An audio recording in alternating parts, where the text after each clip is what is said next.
Ilan ba nakuha ko? 1, 2, 3, 4. Ah, madami pala. Kalang konti na ko.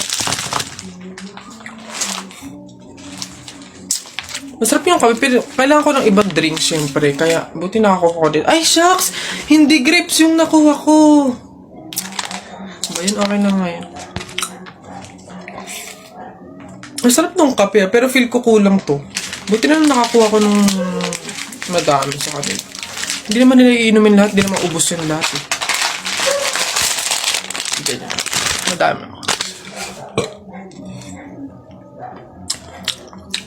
Paano yung kutkutin mamaya? Buti talaga madami akong nakuha kasi feel ko magugutom ako mamaya. Kaya kailangan ko ng kutkutin.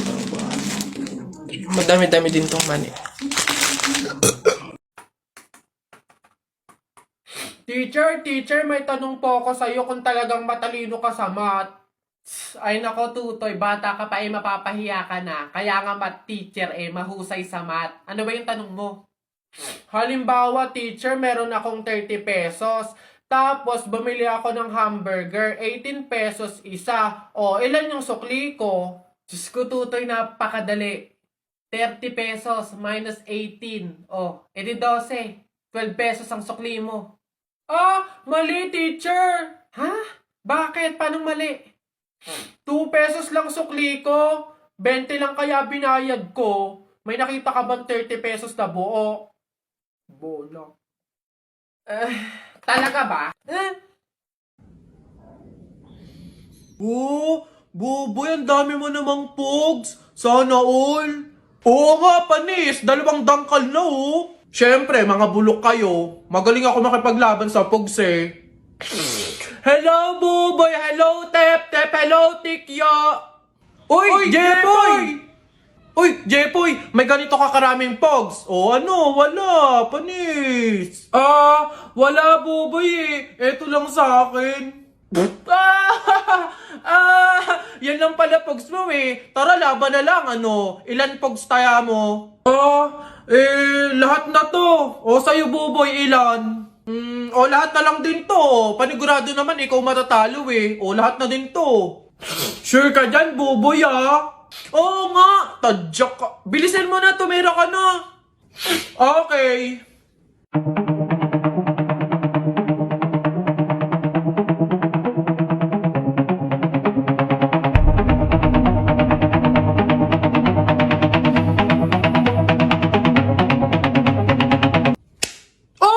Panis! Ano? Panalo! Akin na lahat ng pogs mo. Ano? Sarap! Iyak! Uwing talo! Ikaw muna maliit! Ano? Ba't ang yabang mo dyan? Para pogs lang eh. Flip top. Sa flip top tayo maglaban. Dito panigurado, talo ka. Ano? Tara agad! Piso-pisong malupet. Ikaw ay nagpagupet sa tatay mong malupet. Kaso nga lang walang puwet! Ano kaya yun na ito? Isa, mudawa, mutaru-taruta, semplang, plak, datay mong sariba. Iwa, epek ko. Ito, ang baw na naman ng kilikili mo. Nangangamoy, amoy chooks to go. Wala na bang iba? Eto, gusto mo bang dos? Wag kang bastos. Bibigyan kitang dos mamayang 2:00. Sino ba yung may ingay na yun? Ate Teloy. Hoy! Kayo mga bata kayo magsiuwi nga kayo. Huwag kayo magingay dito Ang babantot ninyo. Hoy Alex, Jepoy, anong gagawin nyo kapag may tsunami? Dali-dali, akit ako sa pinakamataas na building. Hindi yun naaabot ng tubig dun, mataas yun. Tapos hindi yun madadala ng tubig. Bato yun matibay yun Yun, baduy naman yung sa'yo, yung sa akin, sasakay ako sa helicopter. Tingnan natin kung aabot pa yung tubig, yung tsunami dun. Lilipat ako hanggang langit, ano. Yun na yung sa inyo, yung sa akin, magsiswimming ako. Nakikita ko yun sa mga palabas, kaya naman pala mag-swimming, ako, hindi ako malulunod, mag-aaral ako mag-swimming, Ang iingay nyo talagang mga bata kayo, ha? Ayan, Tsunami! O ano, taya na kayo, Balong, Bonak, Buboy, taya na kayo, ano, tignan natin kung sino mananalo. Taya. O, dali, Bonak, ano ba itataya mo? Ito, Pogs, o, makapal to, ang dami nito, eh. O, akin to, ito, tataya ko, ha. Pogs to. O, sa'yo, Balong, ano itataya mo, bilis? Ito, mga baril ko, ang gaganda nito, malulupit to, astig to. Ito, itataya ko, ha. Ikaw naman, Buboy, ano naman yung sa'yo? Basta sa akin, ito ha, ito tataya ko, mga damit ni nanay. Talagang sure na mananalo ko dyan. Ito taya ko ha. 1, 2, 3, bitaw. Ayan na, binitawan ko na. Laban na, sabong na, talpak. Ano, sino mananalo dyan? Nung tari mo, dali. Tusok mo yan, dali. Anak? Nay. Kunin mo yung mga ginamit sa sugal ng burol ng lolo mo tapos sunugin mo. Nay, bakit? Basta masama yung pamahiin yun, gawin mo na lang. Yung mga baraha? Oo nga, basta lahat ng ginamit sa sugal, sunugin mo. Lahat ha? Sige Nay.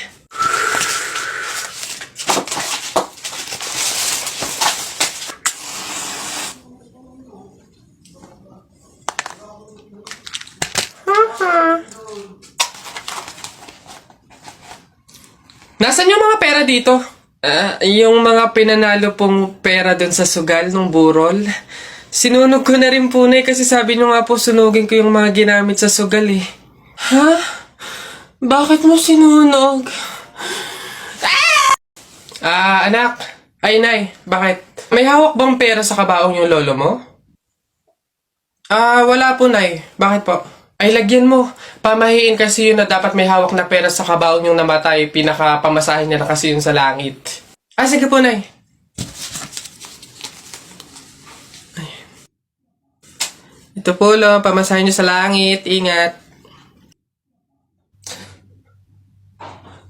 Nasa langit na ako.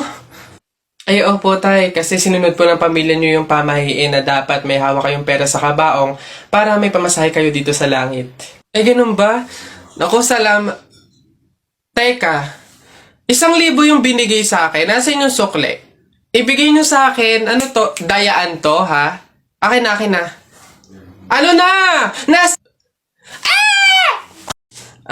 Iha, ikaw ba yung asawa nung namatay? Ay, opo, ako po. Bakit po? Gusto ko lang sabihin na mamaya sa libing, bawal kang kasunod sa prosesyon ng patay. Ay, bakit po? Pasensya na Iha kasi di ba pamahiin na kapag daw kasunod sa prosesyon ng patay yung asawa, maaari daw na siya yung sumunod na mamatay. Maigi na yung nag-iingat. Ay opo nga, mas mabuting sundin na lang po no kaysa may mangyari pang masama. Sige po, gagawin ko po. Oo, kaya siguro dumaan ka na lang sa ibang lugar para makapunta dun sa sementeryo. Wait lang po.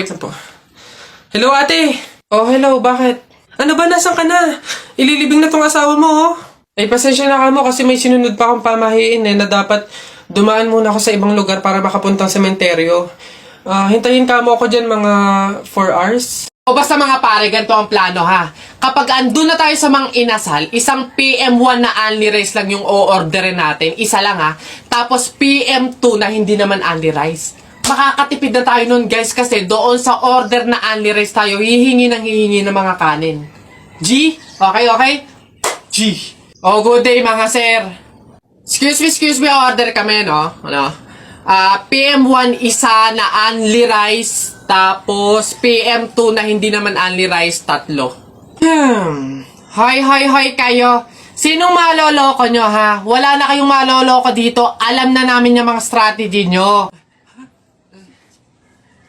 Since mahal yung only rice, isang only rice lang yung o-orderin nyo. Tapos yung iba, mga mumurahin na. Ngayon, pag naubos yung kanin, tsaka nyo pupuntiryahin yung isang only rice lang na order nyo.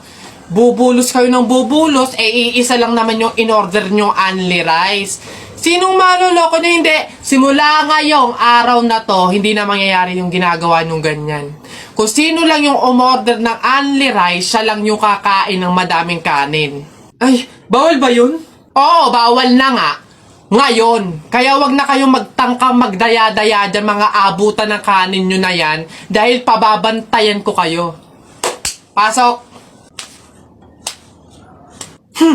Kala nyo tignan natin ngayon. Hoy guys, wala na tayong kanin. Hindi tayo lahat pwedeng humingi ng kanin kasi isang only rice lang naman yung order natin. May nagbabantay pa. Hoy, nakikita at naririnig ko kayo ha? Tigil-tigilan nyo yung bulungan nyo at pandadaya nyo. Sabi ko sa inyo, kung sino lang yung umorder ng only rice, siya lang yung kakain ng madaming kanin ha? Ay nako, may pag-asa ba ako?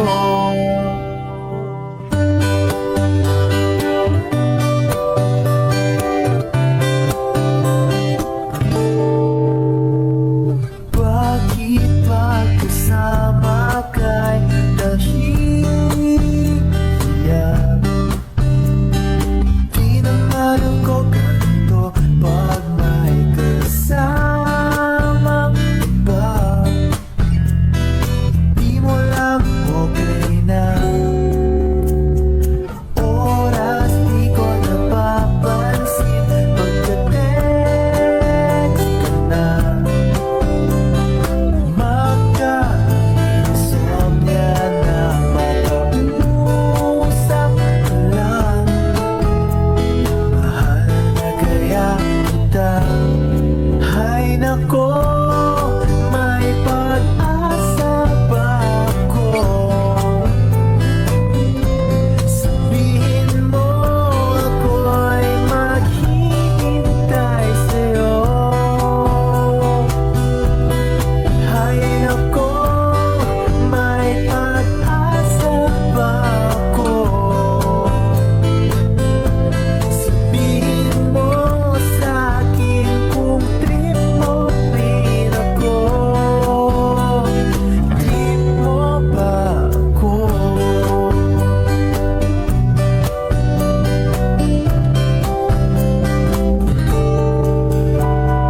Para na kong tanga sa bigla. May exam na bukas, hawak ko iyong larawan. Sa'yo kaya ako papasa. Ay nako, may pag-asa ba ako? Sabihin mo ako'y maghihintay sa'yo.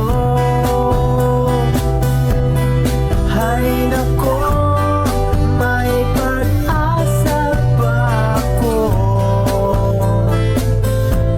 Sabihin mo sa'kin kung trip mo rin ako. Trip mo ba ako?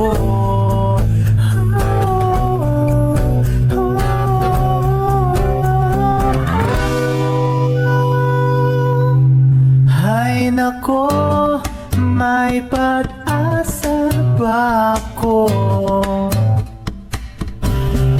Ay nako, may pag-asa ba ako? Sabihin mo sa'kin kung trip mo rin ako. Ay nako.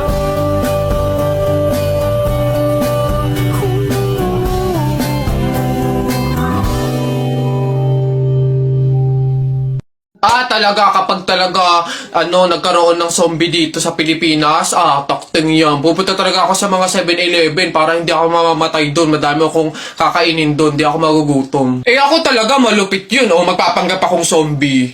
Akala nila kasama nila ako pero totoo buhay pa rin ako. Hindi nila ako kakagatin, mabubuhay pa rin ako, hindi ako mamamatay. Gaganto ako doon. Ayun na yun, mas astig yun sa akin. Kukuha ko ng mga baril, yung mga shotgun. Talaga pagbabarilin ko yung mga zombie na yan. Sino ba yung mga maiingay niya? Hoy, mga bata kayo, magsiuwi nga kayo sa inyo. Ang babaho ninyo. Iingay.